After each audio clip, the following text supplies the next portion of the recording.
कई बार अपनी डेली लाइफ में हमें इस तरह के सेंटेंसेस बोलने होते हैं, जैसे कि मैं चाय पीने के विचार से तुम्हारे घर आया था, उसने ये घर बेचने के विचार से खरीदा है, वो अपना बिजनेस स्टार्ट करने के विचार से ये कोर्स कर रहा है। इस तरह के सेंटेंसेस को इंग्लिश में बोलने के लिए कौन से स्ट्रक्चर का यूज किया जाता है, चलिए देखते हैं। इस तरह के सेंटेंसेस को इंग्लिश में बोलने के लिए जिस स्ट्रक्चर का यूज किया जाता है वो है विद अ व्यू टू। बहुत ही कमाल का स्ट्रक्चर है और इसका मतलब होता है के विचार से। आइए इसको यूज करने का रूल देखते हैं। इसके रूल के लिए सबसे पहले बोला जाता है अपना कंप्लीट सेंटेंस और उसके बाद with a view to. With a view to के बाद बोली जाती है वर्ब प्लस आईएनजी, जिसे जेरेंड बोलते हैं, और उसके बाद ऑब्जेक्ट। काफी लोग सोच रहे होंगे कि टू के बाद तो वर्ब की फर्स्ट फॉर्म का यूज होता है, तो यहाँ पर वर्ब प्लस आईएनजी क्यों? गाइज मैं आपको बता दूं कि कुछ केसेस में टू के बाद वर्ब प्लस आईएनजी का यूज होता है। यहाँ पर भी सेम हुआ है, जिसे जेरेंड बोलते हैं। ऐसे कई फ्रेजेस हैं जिनमें टू के बाद वर्ब प्लस आईएनजी का यूज होता है, जैसे कि looking forward to, accustomed to, with a view to. अगर आप इनमें टू के बाद वर्ब की फर्स्ट फॉर्म लगाएंगे तो आपका सेंटेंस गलत हो जाएगा। आपको इनमें टू के बाद वर्ब प्लस आईएनजी का यूज करना पड़ेगा। चलिए विद अ व्यू टू के कुछ एग्जांपल्स देखते हैं और इसको और अच्छी तरह से समझते हैं। मैं चाय पीने के विचार से वहां जा रहा था। I was going there with a view to taking tea. उसने ये घर बेचने के विचार से खरीदा है। He has bought this house with a view to selling. वो मेरी हेल्प करने के विचार से यहाँ आया करता था। He used to come here with a view to helping me.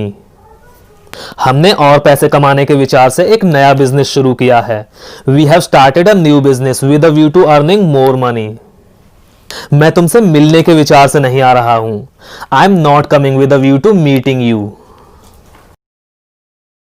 मेरा इससे कोई लेना देना नहीं है, या फिर मेरा इस बात से कोई लेना देना नहीं है। उसका मुझसे कोई लेना देना नहीं था।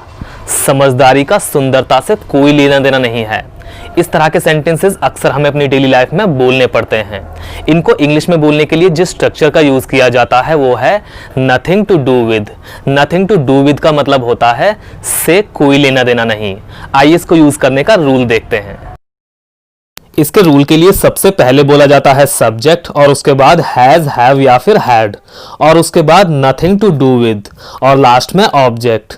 प्रेजेंट इंडेफिनिट टेंस में अगर सब्जेक्ट सिंगुलर है तो हैज का यूज होगा, और अगर सब्जेक्ट प्लूरल है तो हैव का यूज होगा, और पास्ट टेंस में हैड का यूज होगा, चाहे सब्जेक्ट सिंगुलर हो या प्लूरल। चलिए इसके कुछ एग्जांपल्स देखते हैं और इसको और अच्छी तरह से समझते हैं। मेरा इससे कोई लेना देना नहीं है। I have nothing to do with it. अगर आपको इसका उल्टा बोलना हो, जैसे कि इसका मुझसे कोई लेना देना नहीं है, तो आप बोलेंगे it has nothing to do with me. उसका मुझसे कोई लेना देना नहीं था। He had nothing to do with me. मेरा उससे कोई लेना देना नहीं था। I had nothing to do with him. समझदारी का सुंदरता से कोई लेना देना नहीं है। Intelligence has nothing to do with beauty. मुझे इतनी ठंड लग रही थी कि मुझे जैकेट खरीदनी पड़ी। उसे चॉकलेट इतनी पसंद है कि वो रोज खाती है। वो इतना गुस्सा था कि उसने खाना भी नहीं खाया। इस तरह के सेंटेंसेस को इंग्लिश में कैसे बोला जाता है? गाइज इस तरह के सेंटेंसेस को इंग्लिश में बोलने के लिए जिस स्ट्रक्चर का यूज किया जाता है वो है सो much so that. So much so that का मतलब होता है इतना कि। आइए इसको यूज करने का रूल देखते हैं। इसके रूल के लिए सबसे पहले बोला जाता है पहला सेंटेंस और उसके बाद सो मच सो दैट और लास्ट में सेकंड सेंटेंस। बस रूल हमारा तैयार है। चलिए इसके कुछ एग्जांपल्स देखते हैं और इसको और अच्छी तरह से समझते हैं। मुझे इतनी ठंड लग रही थी कि मुझे जैकेट खरीदनी पड़ी। I was feeling cold so much so that I had to buy a jacket. उसे चॉकलेट इतनी पसंद है कि वो बार बार खाती है। She likes chocolate so much so that she eats again and again. वो इतना गुस्सा था कि उसने खाना भी नहीं खाया। He was angry so much so that he did not even eat food. वो इतनी इंटेलिजेंट है कि कभी फेल नहीं हो सकती। She is intelligent so much so that she can never fail. कई बार अपनी डेली लाइफ में हमें इस तरह के सेंटेंसेस बोलने होते हैं, जैसे कि मैं कौन होता हूं बोलने वाला, तुम कौन होते हो मुझे बताने वाले, वो कौन होता है शिकायत करने वाला। इस तरह के सेंटेंसेस को इंग्लिश में बोलने के लिए जिस स्ट्रक्चर का यूज किया जाता है वो है who plus helping verb plus subject और उसके बाद टू प्लस वर्ब की फर्स्ट फॉर्म प्लस ऑब्जेक्ट। आइए कुछ सेंटेंसेस की मदद से इसको और अच्छी तरह से समझते हैं। मैं कौन होता हूं बोलने वाला, या फिर मैं होता कौन हूं बोलने वाला। Who am I to speak. तुम कौन होते हो मुझे बताने वाले, या फिर तुम होते कौन हो मुझे बताने वाले। Who are you to tell me. वो कौन होता है शिकायत करने वाला, या फिर वो होता कौन है शिकायत करने वाला। Who is he to complain. हम कौन होते हैं तुम्हें परमिशन देने वाले, या फिर हम होते कौन हैं तुम्हें परमिशन देने वाले। Who are we to give you permission. कई बार अपनी डेली लाइफ में हमें इस तरह के सेंटेंसेस बोलने होते हैं जैसे कि ये मेरी पहुंच से बाहर है, इंग्लिश बोलना उसकी पहुंच से बाहर है, लग्जरी कार खरीदना मेरी पहुंच से बाहर है। इस तरह के सेंटेंसेस को इंग्लिश में बोलने के लिए जिस स्ट्रक्चर का यूज किया जाता है वो है out of reach. Out of reach का मतलब होता है पहुंच से बाहर। बहुत ही इंपॉर्टेंट स्ट्रक्चर है। आइए इसको यूज करने का रूल देखते हैं। इसके रूल के लिए सबसे पहले बोला जाता है सब्जेक्ट या फिर verb plus ING plus object और उसके बाद हेल्पिंग वर्ब। हेल्पिंग वर्ब के बाद बोला जाता है आउट ऑफ। आउट ऑफ के बाद पजेसिव एडजेक्टिव और लास्ट में रीच। इस तरह के सेंटेंसेस बनाने में या तो सब्जेक्ट आएगा या फिर verb plus ING plus object आएगा जो कि सब्जेक्ट का काम करता है। चलिए इसके कुछ एग्जांपल्स देखते हैं और इसको और अच्छी तरह से समझते हैं।